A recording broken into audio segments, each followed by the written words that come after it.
All right, welcome in everyone to the deep dive. We're diving into a pretty, well, I guess you could say foundational topic in the world of finance. You ready for this? I think so. Weigh on me. ISA 200. Ah, the cornerstone. Yeah. Overall objectives of the independent auditor and the conduct of an audit in accordance with international standards on auditing. Catchy title. Really rolls right off the tongue, huh?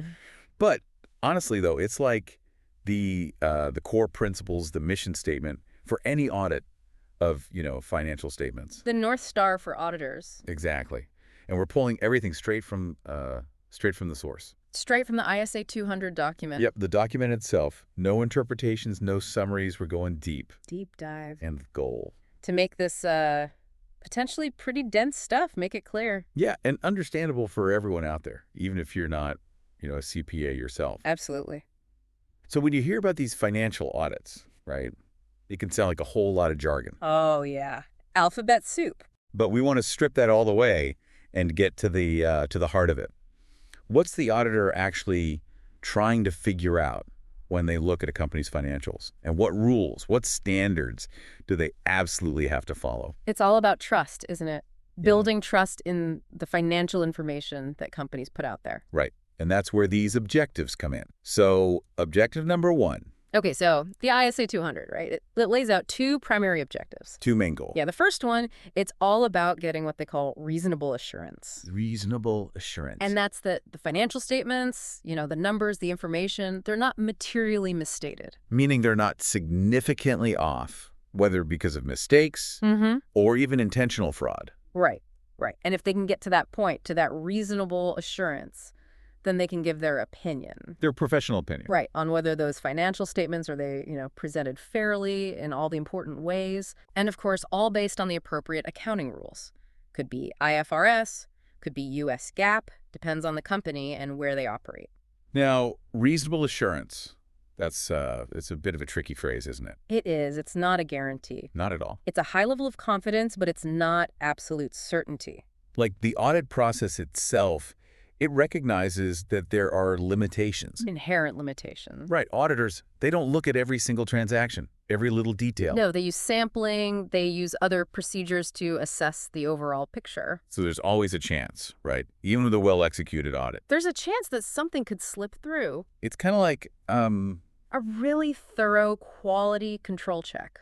You aim to catch everything you can. But you can't test every single item coming off the assembly line. Precisely. And that's part of what makes it reasonable assurance, not absolute. Right, right. So it's, I don't know, it's like a weather forecast maybe.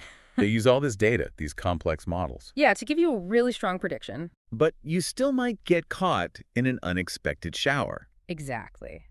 And the result of this reasonable assurance, it's the auditor's opinion. Right. Their professional judgment on whether, overall, that financial picture is a fair one. It's not like a seal of approval that every single number is, perfectly correct. It's more nuanced than that. Okay. And the second objective, it kind of builds on this whole idea of reasonable assurance. Right. Objective number 2, it's all about communication. Yeah. The auditor, they have to report on those financial statements. They laid out what they found. And they got to do it in a way that follows the ISAs, those international standards on auditing. All according to the standards. And it has to be consistent with their findings, right? What they actually discovered during the audit. Of course. Transparency is key. So it's not enough to just, come to a conclusion in your head. You have to share it, communicate it clearly to those who rely on those financial statements. Now let's zoom out for a second. Okay. Big picture, what is this ISA 200? What does it actually cover? Well, ISA 200, it's like the foundation. The groundwork. For all the other international standards on auditing. It sets the stage. Exactly. And it's very clear that its focus is on the overall responsibilities of that independent auditor. When they're doing an audit. Of financial statements. And they have to follow these ISAs. Oh, absolutely. So it lays out those two big objectives we just talked about. Reasonable assurance reporting. And it explains what an audit is, what it involves, the scope. The nature and scope of an audit. So it's like the starting point, the rule book. The first chapter, yeah, that every auditor has to read. I understand. And what I find interesting is what it doesn't cover. Oh, that's interesting too. What's not in there? It specifically says that these international standards on auditing, they don't put responsibilities on the company's management.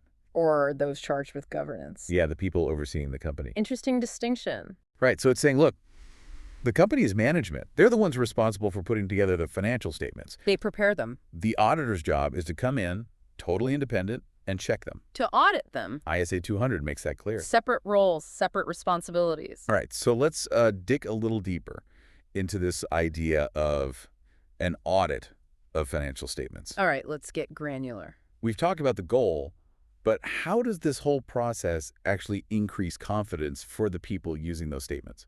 It's all about enhancing trust. Okay. The fundamental purpose, as ISA 200 puts it, is to boost the confidence of the users. The users meaning? Investors, lenders, anyone who needs to make financial decisions based on those statements. Stakeholders, basically. Exactly.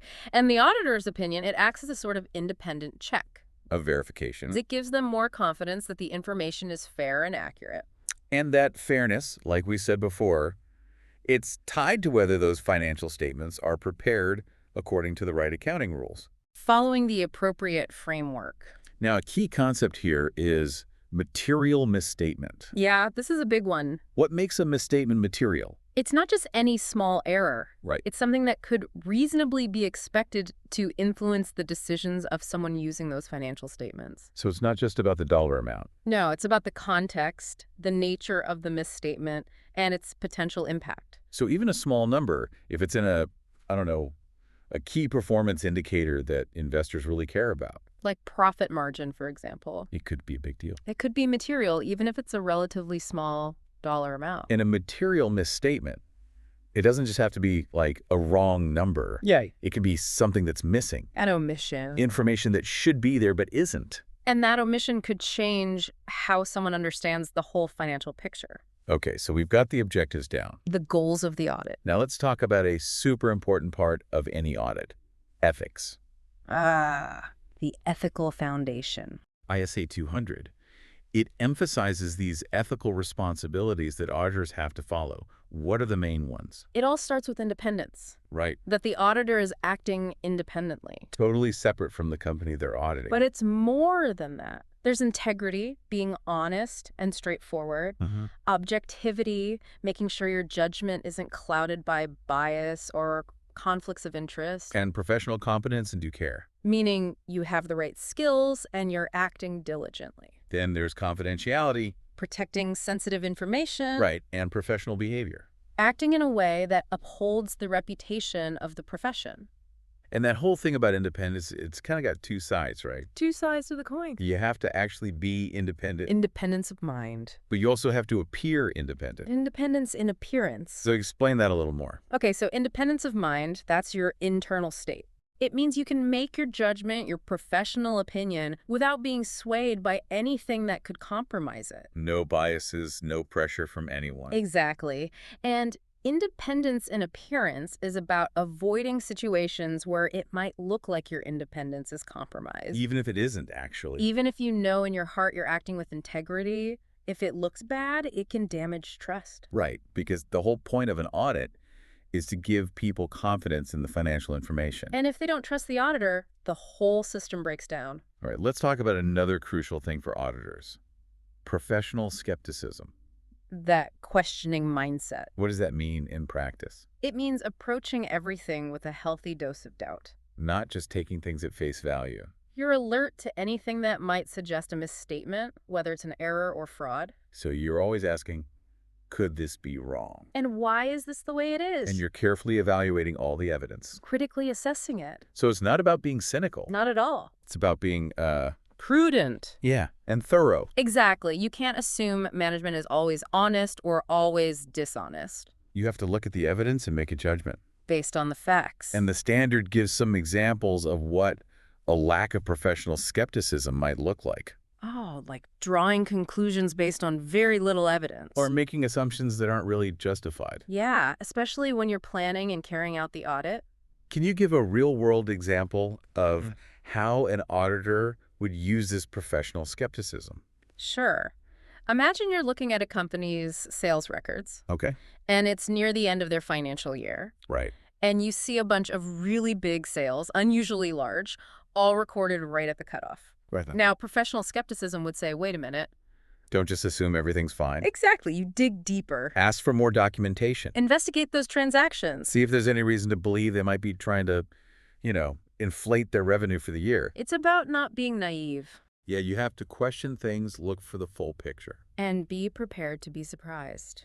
Now, alongside professional skepticism, there's professional judgment. Two sides of the same coin. How does professional judgment come into play during an audit? Well, it's about using all your training, your knowledge, your years of experience, and applying it to the specific situation. Within those auditing and accounting standards, of course. Of course. But you have to make decisions All the time. about how to approach things, What risks to focus on. how much testing to do. How to evaluate the evidence. So this is where that human element comes in. You can't just follow a checklist. You need judgment So you're relying on your expertise, and experience. things you can't just learn from a textbook. It's a combination of knowledge and intuition. Okay, now a big part of any audit is gathering evidence. The foundation of the opinion. ISA 200 talks about getting sufficient appropriate audit evidence. Sufficient and appropriate. What does that mean? Break it down. Sufficient means you have enough evidence.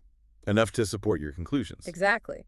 And appropriate means it's good quality evidence. What makes evidence good quality? It needs to be relevant to what you're testing. So it actually helps you answer the question you're asking? And it needs to be reliable. Meaning you can trust it. You can be confident that it's accurate and genuine. So it's not just about having stacks of documents. No, those documents have to tell you something useful. And all of this leads to the concept of audit risk. The risk we're always trying to manage. So what is audit risk, and why is it so important? Audit risk is the risk that we give the wrong opinion. Meaning? That we say the financial statements are fairly presented when actually they're not. When there's a material misstatement. Exactly. And we work really hard to reduce that risk to an acceptably low level. Because if you get it wrong, the consequences can be huge. They can be. And audit risk, it's not just one thing, right? It's made up of three components. What are they? Inherent risk, control risk, and detection risk. Okay, give me the definitions. All right. Inherent risk is the risk of a misstatement happening in the first place. Just because of the nature of the business or the transactions? Assuming there are no controls in place to stop it. Okay. Control risk. Control risk is the risk that the company's own internal controls, their checks and balances, won't prevent or detect a misstatement. So if their internal controls aren't good enough, the risk is higher. And lastly, detection risk. Hit me. Detection risk is the risk that our own audit procedures, the work we do, won't catch a misstatement. So we might miss something, even if it's there. It's always a possibility. So we have to understand all three of these risks, right? Absolutely.